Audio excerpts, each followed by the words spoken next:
Thus, O Brahmanas, a great deal of time passed when that king in the form of a tiger roamed about in the forest killing different types of animals. Once upon a time, O excellent Brahmanas, a beautiful herd of cows with the full complement of cowherds and cowherdesses came to that region. In that herd there was a cow named Nandinī, with stout udders and large hind quarters. She was the colour of a swan, and yielded milk in potfuls. With a desire for grass, she used to go ahead of the herd always. Then she saw the linga of the trident-bearing lord within a bush. The refulgent linga was present there by itself.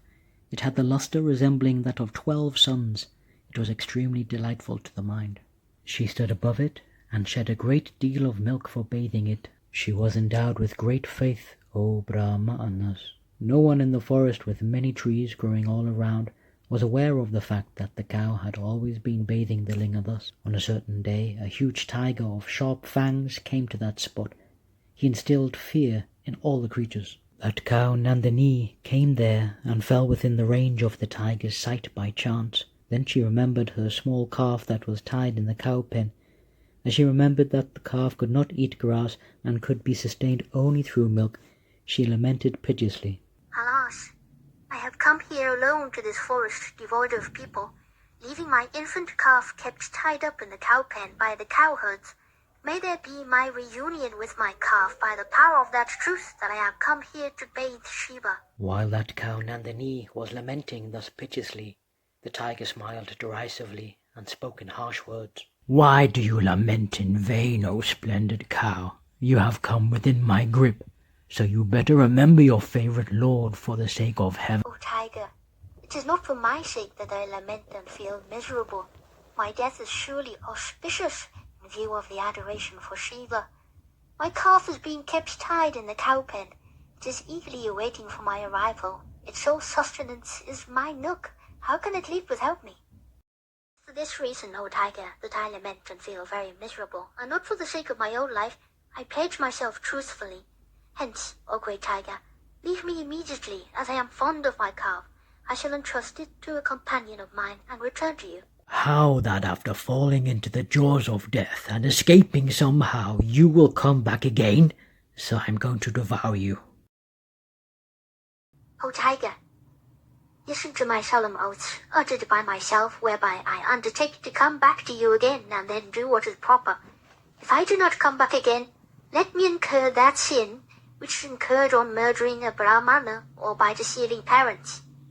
Let me incur that sin which befalls those who are eager to take bath in their nude, and those who indulge in intercourse in broad daylight. That sin which accrues to those who pursue women in their monthly periods, and to those who go to bed in the nude. That sin which those who betray trust and are ungrateful incur. That sin which befalls those who defile and slander cows, virgins, and Brahmanas. That sin that befalls those who cook in vain and eat meat in vain just for the pleasure of it.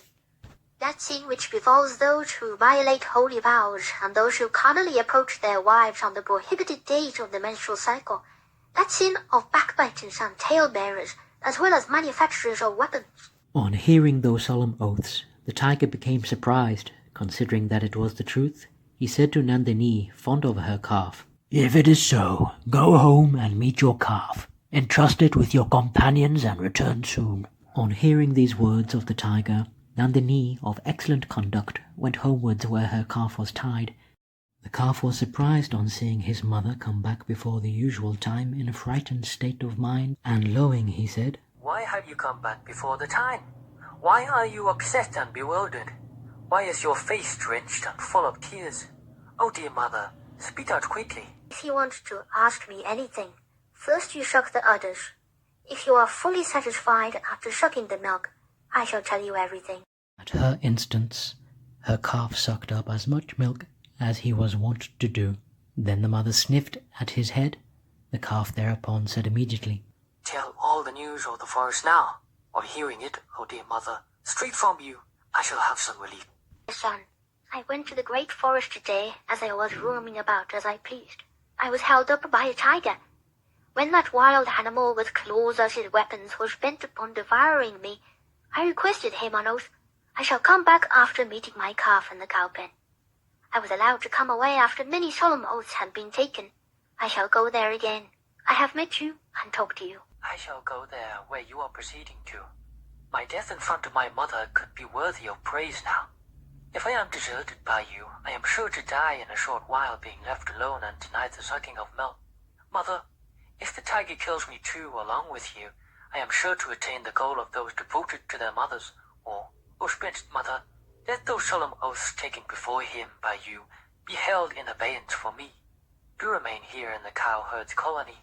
To children sustained with milk, there is no other kinsman on a par with the mother. There is no other leader undied on a par with mother. There is no other place or resort equal to mother. There is no other person worthy of adoration on a par with mother. There is no other friend equal to and on a par with mother. With this consideration, always excellent persons should evince ardent devotion to mothers.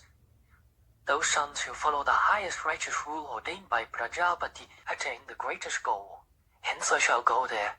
Do stay here in the cowherd's colony. Undoubtedly I shall save your life by means of mine. On this day it is my death that has been enjoined, not yours, son. Hence, how will you save my life through yours?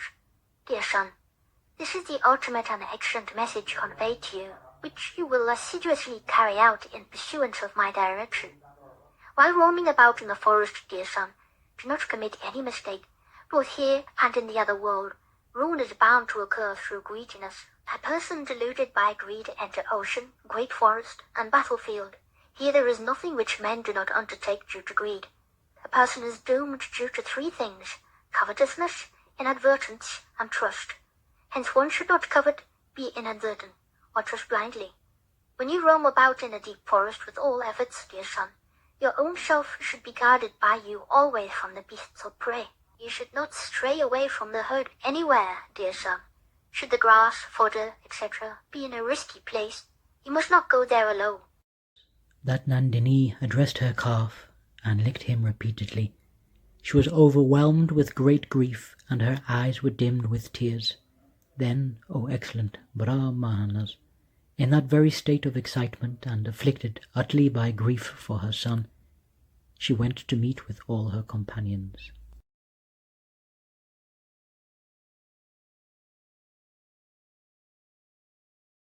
She went to the great forest, O excellent Brahmanas, where all of them were joyously grazing the grasses they liked, and said to them, O Bahula, Kampaka, Dhamma, Asudara, Dasrava, Hamsanadi, Piyananda, Shabakshira, Mahodaya, and the other cows present here, belonging to your cowherd's colony, listen to my words, thereafter do accordingly. Today I was roaming about not very far from our herd. Then I entered the thick jungle devoid of men. Roaming there for the love of the green grass, I was waylaid by a tiger. By means of solemn oaths, after seeing you all and talking to my calf, I was able to make that draw-weaponed one relent with very great difficulty, and I have now come back. I have met and talked to my son. He has been suitably advised and admonished. Now this dear son is being entrusted to the care of all of you, O fair ones. It may be that I had committed some misdemeanor against you knowingly or otherwise. May that be forgiven with favor. My weak and distressed child, still feeding on milk, will now be helpless and all the more grief-stricken due to separation from his mother. All of you should rear him up. Should he stray into other herds, or roam about in uneven places, or be engaged in misdeed of any sort, all of you will always dissuade him with care. I am going to that place where the tiger is present. This is my final adieu to all of you. O Nandinī, you should not go there at any cost. You are not aware of apadharma, misdeed condoned during distress. Hence, you are keen to go there. Utterance of falsehood on these occasions is not sinful. When death is imminent, when there is likelihood of loss of all wealth, when indulging in a joke, when talking about caste among women at the time of fixing up of marriages. Hence, O fair one, you should not go there. In this you are not blameworthy. Bring up your calf. Come along with us to our abode. O splendid ones, such a course is proper to be undertaken for the sake of saving the life of others, but in the case of good people it is not commended when the aim is saving one's own life or furthering one's own welfare. The universe is well established on truth.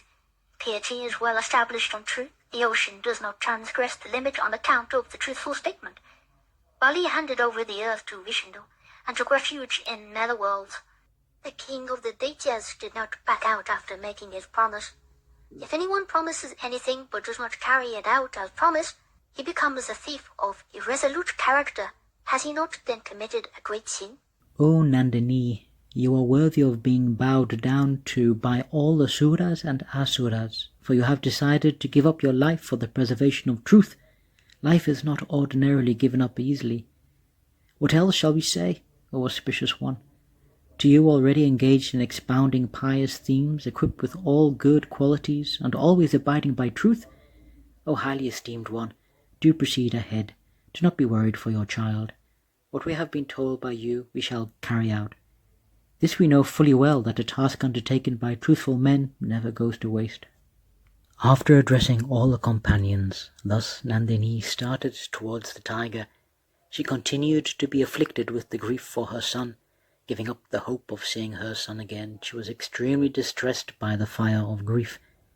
She was like a ruddy goose separated from her beloved. She was like a creeper fallen from a tree. Like a blind one devoid of sight, she faltered at every step. For the sake of her child she prayed to all the sylvan deities.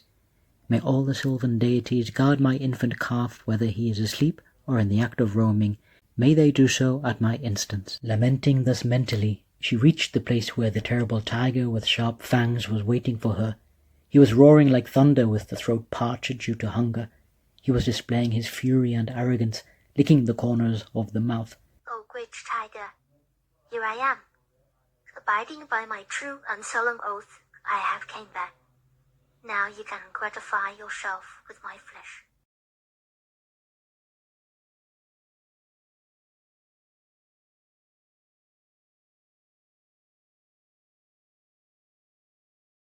Though he was wicked-minded, he experienced a state of highest detachment on seeing her, because she had come back without any fear for her life, only because she was clinging eagerly to the truth. The tiger said, "Welcome to you, O excellent cow of auspicious features and truthful speech. Nothing is inauspicious in the case of truthful ones. O fair one, pledging solemn oaths, you said, 'I will come again.' That provoked my curiosity as to what will you do. Ruthlessly killing living beings, I have been very wicked in conduct. On account of this perpetual activity, I am bound to fall into terrible naraka. O highly esteemed one, it behoves you to do me the favour of imparting instructions to me, though I am a sinner and utterly evil-minded. Thereby I will have the greatest weal in this world as well as in the other one. I believe that there is nothing not known to you, thanks to the truthful conduct. Hence you describe to me succinctly the essence of piety and virtue. Thereby I will reap the fruit of association with the good entirely. They commend austerities in Kruta Yoga and meditation in Treta Yoga. In Dvapara Yoga, Yajna, and Yoga are praiseworthy, but in Kali Yuga it is done alone. One who gives freedom from fear to all living beings, both mobile and immobile, becomes himself free from all fears and attains the greatest Brahman. Of all the types so done, there is nothing greater than this. O auspicious one, in the case of other living beings who sustain themselves through food without injuring anyone, that type of dhan may be relevant. On the other hand, it is impossible for us, tigers, to sustain ourselves without violence. Hence, O highly esteemed one, tell me something conducive to my happiness, an instruction in excellent piety, though I am one who injures other living beings. Here there is a great linga installed by Bana in this forest. Certainly it is the power of that linga whereby I have been liberated by you. Do get up early in the morning, circumambulate it every day, and then bow down to it. Thereby you will attain the desired fulfillment. O claw-weaponed one, this is my opinion, that you do not have the ability to perform other rites such as adoration, etc., in view of the fact that you do not have hands. O excellent Brahmanas! After saying thus, that cow stood before the tiger at the outskirts of the forest and showed that linga. Thanks to its sight, he instantly got rid of his tigerhood. He became king as before. The excellent king remembered the curse uttered by Durvasas and his own kingdom along with his sons. Then he said to Nandinī, I am a king named Kalasha, born of the Haya race. I was cursed by Durvasas earlier for certain reasons. When he was pacified, he said, When Nandinī showed you that linga, you would become liberated. It is now known that you are certainly that Nandinī, because my curse has come to an end. So tell me, O excellent cow, what is this part of the land? Thereby I can quickly go back to my abode, O highly esteemed one, after meeting some human being and finding out my way. O king, this is the holy spot of Chamatkara. It is destructive of sins. All the tirthas are present in it, and it yields all desired benefits. I had thought thus. There's no doubt about this, that within a day one perfectly achieves that wheel which ascetics get elsewhere in the course of a year. After thinking thus, I went away from my herd, always with my mind purified by devotion, and bathed the linga with my milk. Nandinī, God bless you. Do go back to your calf, the herd, your companions, and other friends. I had heard about this holy spot from the report of some Brahmanas earlier. I had wished to inquire about, but I could not visit it, O Nandinī, because I was engaged in kingly duties, or rather, I was overindulging in worldly pleasures. Since it has been achieved by myself, I would rather not lose it. It was a blessing to me that the lofty-minded sage cursed me, O splendid one. How could I have attained this holy spot otherwise? After saying thus, and bidding goodbye to that Nandinī, the king stayed there himself, meditating upon that linga day and night. He built a wonderful mansion shrine, as lofty as the peak of Kailas, and performed penance before it. Then, O Brahmanas, by its power, within a few days he obtained the greatest fulfillment, inaccessible even to those who regularly perform yajnas. One who lights and offers a lamp there in the month of Kartika will be rid of all sins and honoured in the world of Shiva. A man who makes arrangement for songs, dances, etc. before it devoutly in the month of Margashirsh attains the greatest goal. Thus, O excellent Brahmanas, the greatest of Kalasheshvara, destructive of all sins, has been fully narrated in detail to you all. One who is endowed with great faith and reads this devoutly becomes liberated from sins and is honoured in the world of Shiva. Happy Janmasthami.